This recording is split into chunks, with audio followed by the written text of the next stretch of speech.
Hay películas bélicas que, por alguna razón, casi no dejaron huella cuando llegaron a los cines. Algunas fueron ignoradas por completo por el público, quizá porque no tenían grandes estrellas de moda en su reparto o porque competían con estrenos mucho más comerciales. Otras simplemente no recibieron la promoción adecuada, como si los propios estudios no creyeran en ellas, lanzándose en fechas poco estratégicas o con campañas de marketing mínimas. El resultado fue el mismo en todos los casos: fracasos en taquilla que las condenaron al olvido durante años, a pesar de tener un valor cinematográfico enorme. Lo más curioso de todo es que estas producciones, lejos de ser películas mediocres, lograron retratar la guerra de manera impecable. Desde la fidelidad en los uniformes y armamento, hasta la precisión con la que recrean batallas históricas, pasando por el componente humano: miedo, dudas, camaradería, pérdidas irreparables. No se limitaron a mostrar explosiones y disparos, buscaron transmitir lo que significa estar en medio de un conflicto, con personajes que se sienten reales y situaciones que no siempre terminan con un final feliz. Dentro de esta lista hay verdaderas rarezas. Un clásico olvidado que el crítico Roger Ebert defendió con pasión. Una de las películas más inquietantes y desgarradoras que se han hecho sobre la guerra de Vietnam. E incluso una epopeya vikinga tan ambiciosa que terminó siendo uno de los desastres financieros más sonados de Hollywood. Todas ellas tienen algo en común. Son perfectas para quienes ya están cansados de las típicas historias de guerra que repite Hollywood una y otra vez. Midnight Clear, 1992. Ambientada en los últimos meses de la Segunda Guerra Mundial, A Midnight Clear nos traslada a la Navidad de 1944 en plena batalla de las Ardenas, una de las ofensivas más desesperadas y sangrientas que lanzó la Alemania nazi antes de su derrota. La nieve cubre todo como una mortaja blanca y el frío se convierte en un enemigo tan letal como las balas. En este escenario inhóspito, un pequeño grupo de soldados estadounidenses, jóvenes y cansados, mantiene un puesto avanzado cerca de la línea enemiga. Entre ellos están Ethan Hawke, Gary Sinise, Peter Berg y Kevin Dillon, componiendo un reparto coral lleno de matices.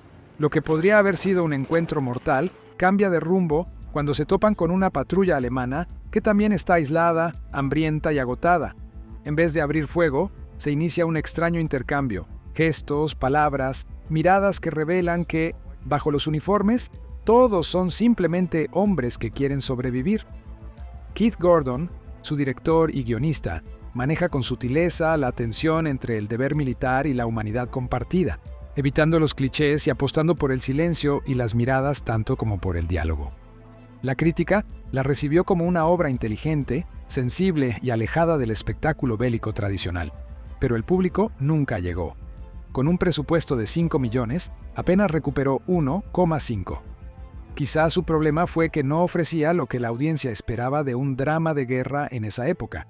No había grandes batallas, héroes invencibles o villanos caricaturescos, sino un retrato honesto y melancólico del sinsentido de la guerra. Hoy, para quienes la descubren, es una joya olvidada que brilla precisamente por ir a contracorriente. Por el diálogo. Wind Talkers 2002A. Comienzos de los 2000, John Woo era un nombre de peso en Hollywood. Venía de éxitos como Face Off y Misión, Imposible 2, y los estudios confiaban en que su estilo visual, cámaras lentas, tiroteos coreografiados y gran sentido del espectáculo, convertiría cualquier historia en un éxito. Wind Talkers partía de una premisa potente: contar la historia real de los Navajo Code Talkers, nativos americanos que durante la Segunda Guerra Mundial crearon y utilizaron un código basado en su lengua para transmitir mensajes que el enemigo nunca logró descifrar. La idea era perfecta para una película épica y emotiva, pero el resultado fue distinto. Nicolas Cage interpreta a un marine con la misión de proteger a un Code Talker navajo, incluso si eso significa matarlo antes de que caiga en manos enemigas. Aunque la historia real de estos hombres era fascinante, la narrativa terminó girando más en torno al personaje de Cage que a los propios navajos, algo que la crítica no perdonó. MGM apostó fuerte, más de $40 millones solo en promoción, buscando un estreno masivo. Pero el calendario jugó en su contra. Se estrenó en medio del fenómeno The Bourne Identity, Y sorprendentemente, incluso Scooby-Doo le robó espectadores. Con un presupuesto de 115 millones, recaudó apenas 77 en todo el mundo, dejando un agujero financiero importante para el estudio. Lo irónico es que, pese a sus fallos, sigue siendo uno de los pocos intentos de Hollywood por contar esta parte olvidada de la historia militar de Estados Unidos, aunque con un enfoque que muchos consideran equivocado. Stalingrad 1993. En el imaginario colectivo, Stalingrado es sinónimo de sufrimiento y resistencia. Fue la batalla más sangrienta de la Segunda Guerra Mundial, con millones de muertos entre civiles y soldados, y marcó el principio del fin para la Alemania nazi. En 1993, un equipo alemán se atrevió a contarla desde un ángulo poco habitual, a través de los ojos de los propios soldados alemanes, atrapados en aquel infierno helado. La película no busca glorificar nada. Al contrario, es una obra cruda, antibélica y profundamente incómoda. Desde los primeros minutos, la camaradería entre los personajes se va desmoronando bajo el peso del hambre, el frío y la desesperanza. El paisaje helado se convierte en un enemigo más, y la cámara no se aparta de las imágenes de suciedad, heridas y abandono, recordando al espectador que, más allá de las banderas, los combatientes eran jóvenes arrojados a una muerte segura. Su realismo fue su mayor virtud y a la vez su condena comercial. El público no estaba preparado para una representación tan descarnada de la guerra, y la película apenas generó $200,000 en taquilla frente al millón invertido. Sin embargo, con el tiempo se convirtió en una obra de culto entre aficionados al cine bélico realista, que valoran precisamente lo que en su día ahuyentó a los espectadores: su honestidad brutal y su negativa a romantizar el combate. Battle of the Bulge, 1965. A mediados de los años 60, Battle of the Bulge prometía ser la superproducción bélica definitiva. El reparto era un desfile de estrellas: Henry Fonda, Robert Shaw, Charles Bronson, Telly Savalas, nombres capaces de atraer a públicos de todas las edades. La recreación de la famosa Batalla de las Ardenas, uno de los últimos grandes movimientos ofensivos de la Alemania nazi, parecía el material perfecto para un éxito de taquilla. El presupuesto, $6,5 millones, una cifra muy alta para la época, reforzaba la apuesta. Pero el resultado final dejó a muchos con una sensación amarga. En vez de ceñirse con rigor a los acontecimientos históricos, el guión se tomó todo tipo de licencias creativas: batallas alteradas, personajes inventados, decisiones estratégicas y reales. Tanto historiadores como veteranos criticaron que la película distorsionara hechos clave, y parte del público se sintió engañado. Aunque tuvo escenas espectaculares y una fotografía llamativa para la época, su recepción fue tibia, y lo que podía haber sido un taquillazo se quedó corto. No logró recuperar lo invertido, quedando como ejemplo temprano de que, en el cine bélico, manipular demasiado la historia real puede volverse en tu contra. Casualties of War, 1989. Para Quentin Tarantino, Casualties of War es la mejor película jamás hecha sobre Vietnam. Dirigida por Brian De Palma, la historia se basa en un hecho real que el propio Steven Spielberg intentó llevar al cine antes de que De Palma se hiciera cargo. El guión cuenta un episodio tan oscuro como incómodo. Un grupo de soldados estadounidenses secuestra a una joven vietnamita durante una patrulla, abusando de ella en medio del caos de la guerra. De Palma no buscaba heroísmo ni redención fácil, sino confrontar al espectador con la brutalidad moral de ciertos actos cometidos por soldados en conflicto. La película está impregnada de tensión ética y un malestar constante, amplificado por la interpretación de Michael J. Fox, en un papel radicalmente distinto al que el público conocía por Back to the Future, y de Sean Penn, feroz en su rol de antagonista. Pero su crudeza fue demasiado para el público de finales de los 80. Con un presupuesto de 22 millones, apenas recaudó 18,7, y muchos espectadores no estaban preparados para una historia tan desoladora, especialmente cuando la industria seguía ofreciendo visiones más heroicas de la guerra de Vietnam. Con los años, la película ha ganado prestigio como uno de los retratos más honestos y dolorosos del conflicto. Johnny Got His Gun, 1971. En un registro completamente distinto, Johnny Got His Gun es una de las películas antibélicas más devastadoras jamás filmadas. basada en la novela homónima de Dalton Trumbo, quien además la dirige, narra la historia de Joe Bonham, un joven soldado que, tras una explosión en la Primera Guerra Mundial, queda reducido a un torso sin brazos, piernas, vista, oído ni habla, pero completamente consciente. Atrapado en su propia mente, Joe intenta comunicarse con el mundo exterior mientras recuerda fragmentos de su vida antes de la guerra. La narración alterna el horror aséptico del hospital militar con recuerdos oníricos y conversaciones imaginarias, construyendo una experiencia asfixiante. Su mensaje es claro: no hay gloria alguna en el sacrificio ciego. La crítica la aclamó en festivales, ganó el Gran Premio del Jurado en Cannes, pero su estreno fue mal gestionado, con una distribución mínima y en un momento en que el público estadounidense no quería ver más historias que cuestionan frontalmente el papel de su país en las guerras.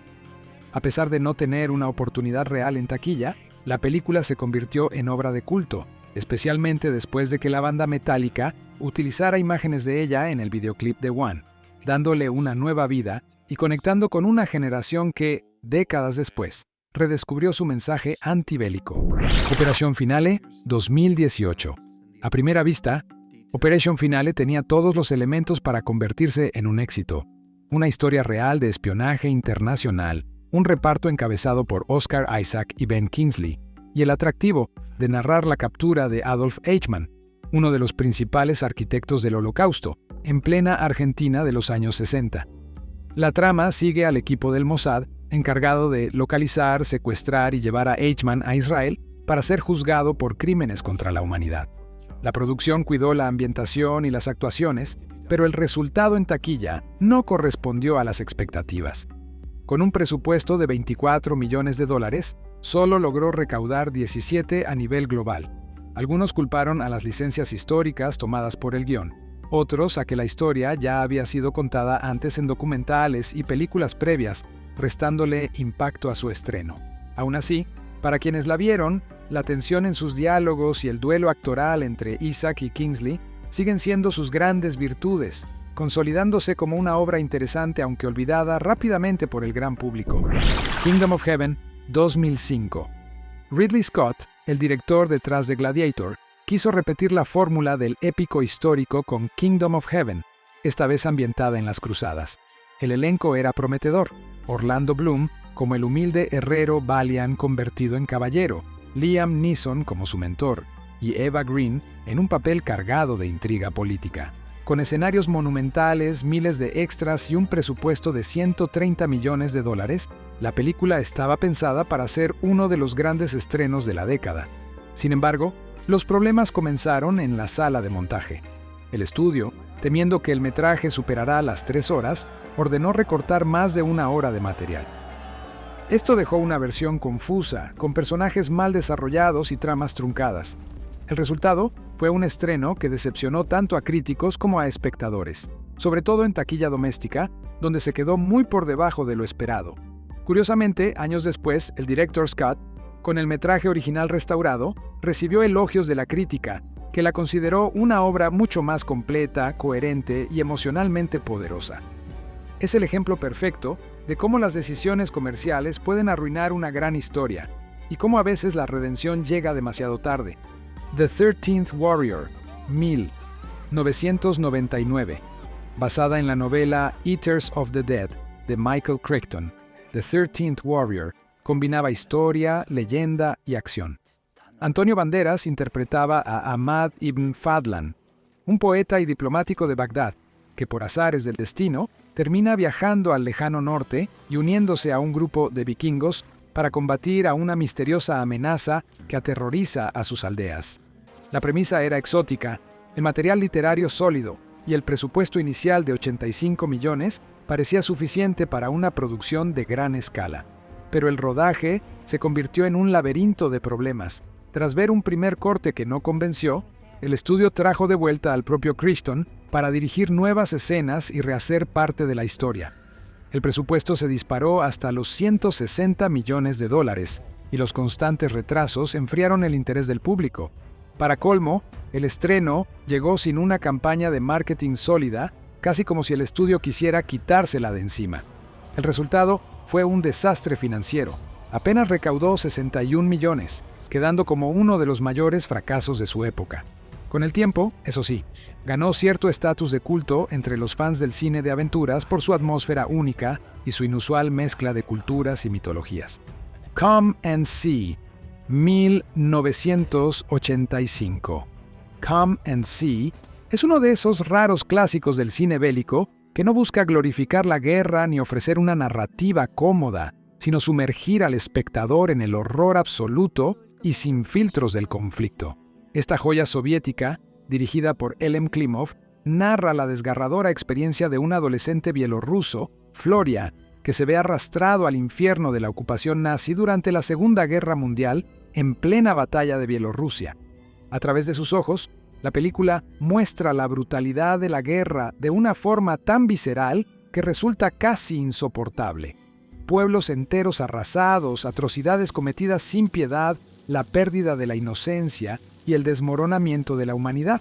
Lo que hace a Come and See única es su enfoque absolutamente realista y sin concesiones. Klimov utiliza técnicas visuales innovadoras, cámaras temblorosas, planos cercanos, sonidos distorsionados, para crear una atmósfera casi alucinatoria que refleja el trauma psicológico de Floria. No hay héroes idealizados ni mensajes de esperanza fáciles, solo un testimonio brutal de la locura que puede desatar la guerra. Sin embargo, cuando se estrenó en la Unión Soviética y más tarde en Occidente, el público no estaba preparado para enfrentarse a semejante experiencia. En Estados Unidos, por ejemplo, la película apenas recaudó $72,000, una cifra irrisoria que reflejaba lo difícil que resultaba para la audiencia digerir tanta crudeza. Muchos críticos la elogiaron por su valentía y poder emocional, pero el gran público la rechazó o simplemente la ignoró. Con el paso del tiempo, Come and See ha ganado un estatus casi mítico. Hoy se la considera una obra maestra incontestable del cine antibélico y un documento imprescindible para comprender el horror de la guerra desde una perspectiva humana y profundamente personal. Es una joya demoledora, tan poderosa que muchos no pudieron o quisieron afrontarla en su momento, pero que ahora brilla con la fuerza de un testimonio universal y atemporal. Hoy fueron 10, pero hay decenas más esperando. No te quedes fuera. Suscríbete y acompáñame en este viaje por el cine que pocos se atreven a mostrar.